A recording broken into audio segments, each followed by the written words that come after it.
começava a chorar, pedindo para Deus tirar essa dor de mim. Às vezes achando até que Deus não estava me ouvindo, era nos ouvidos, e eu gostaria de compartilhar um testemunho que aconteceu na minha vida.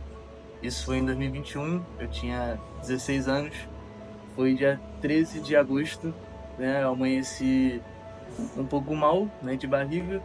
Normalmente a gente acha que isso é uma dor de barriga comum e eu deixei passar, né. Ao longo do dia essa dor foi aumentando e eu indo no banheiro achando que alguma coisa ia melhorar, só que eu não passava, né, até que por volta de 5, 6 horas da tarde apertou, começou a dar muita pontada no meu abdômen do lado direito.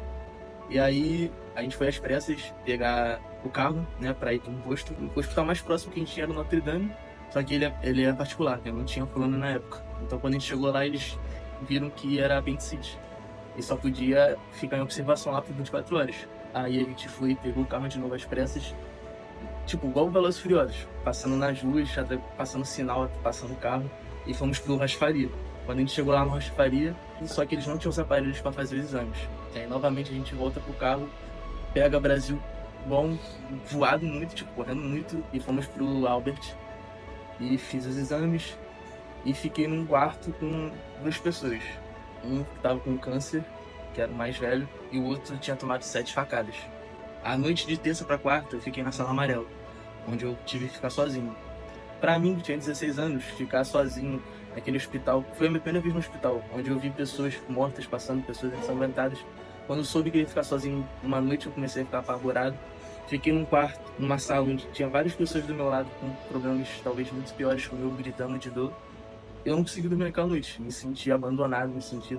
E por ser um ambiente frio, tu se sente mais sozinho ainda.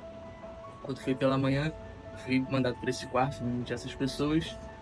E ali a gente começou a conversar, porque até então eu não ia fazer a cirurgia. E aí, conversando com essas pessoas, minha mãe estava lá comigo. Esse cara que tá com câncer, ele era, como ele é mais velho, ele não falava direito, então a sobrinha dele estava lá. E aí a gente conversando, o homem que toma 7 facadas começou a compartilhar o que aconteceu com ele. E eu sempre fui um garoto que, por mais difícil que esteja a situação, eu sempre tento descontrair. Quando ele falou que tomou 7 facadas, que já estava ali há 2 semanas, não sei se foi Deus me usando, não sei o que aconteceu. Eu virei pra ele e falei, nós dois vamos sair juntos daqui. Eu não sabia quanto tempo ia ficar ali, mas eu falei isso pra ele, né? Quando foi quarta de noite, eu fui pra sala de cirurgia, né? Voltei da sala com efeito da anestesia ainda, e foi quando passou o efeito da anestesia, eu senti aquela dor agoniante, tipo, aquela dor que você não suporta nada. Um médico tendo que vir aplicar, acho que a morfina em mim toda hora, e eu chorando de dor, pedindo pra minha mãe tirar aquela dor de mim, orando pra Deus. Um detalhe que eu gosto de colocar nessa história é que eu aceitei Jesus em 2020. Só que de 2020 até esse dia, eu só tinha aceitado, não estava frequentando a igreja. Então, nesse período que eu fiquei no hospital, eu começava a chorar, pedindo pra Deus tirar essa dor de mim. Às vezes achando até que Deus não estava me ouvindo, porque eu tinha falado, confirmado pro mundo que eu aceitei ele, só que eu não estava frequentando a casa dele. Foi quando, conversando novamente com o homem das 7 facadas, e ele, no meio da conversa, falou que o desejo dele era ser batizado. Quando ele saísse do hospital, ele queria ser batizado. Essa mulher que estava acompanhando o homem do câncer era católica, e ela falou que se fosse o desejo dele, ela batizava ele naquele momento. Ele falou que queria, que não aguentava mais ficar longe de Jesus. Aí ela pegou um copo d'água, molhou a mão dela e batizou ele ali mesmo, molhou na testa dele.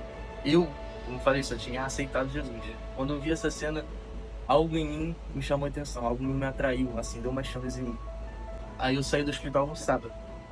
Quando a gente passa a cirurgia, né, dependendo da cirurgia, você tem que ficar um tempo em casa, sem poder se locomover. Foi quando eu fiquei 2 semanas em casa. E aí, passando essas 2 semanas, eu comecei a frequentar a igreja perto da minha casa. E eu lembro que foi um culto de domingo, né? Chegou o momento de chamarem para ir lá na frente. Eu fui, né? Tava com medo ainda, cicatrizando ainda o machucado, fui lá pra frente, mesmo não conseguindo andar direito. Aceitar Jesus de novo, né? Pedir perdão para ele por não ter me afastado. Foi quando eu caí na graça, né? Caí de joelhos de frente ao altar. E eu lembro que, tipo, eu fiquei acho que uns 3 minutos ajoelhado, só em silêncio. Parecia que, tipo, a igreja estava toda em silêncio. E assim que eu levantei, foi quando o pastor pediu pra gente voltar pros nossos lugares, eu já levantei falando, quero ser batizado. Já virei pra liderança daquela igreja dos adolescentes falando, quero ser batizado. Foi quando eu comecei a frequentar o discipulado. Essa lição toda que eu tive né? Foi tipo, mais 2 semanas, mais de 5 dias que eu fiquei internado. Foi uma experiência que eu falo que Deus me mostrou naquele momento que através da dor, através dos sufocos que a gente passa, através das tempestades que a gente passa, ele mostra a força dele. Eu poderia muito bem sair do hospital e não ligar para nada, voltar para minha vida. Mas Deus usou aquela experiência que eu tive, daquele homem sendo batizado na minha frente, foi o que me atraiu para voltar para a igreja. Eu gostaria de convidar vocês que irão assistir esse testemunho, que vocês que estão passando por um momento ruim, uma tempestade, um mar agitado na vida de vocês, que vocês possam se ajoelhar para Deus, voltar para a igreja, ou até mesmo dentro da sua própria casa você pode orar para Ele, conversar com Ele, falar tudo aquilo que machuca, que está doendo dentro de vocês. Então eu convido você, do outro lado da tela, a estar presente em um dos nossos cultos na Igreja Metodista Wesleyana de Santa Margarida.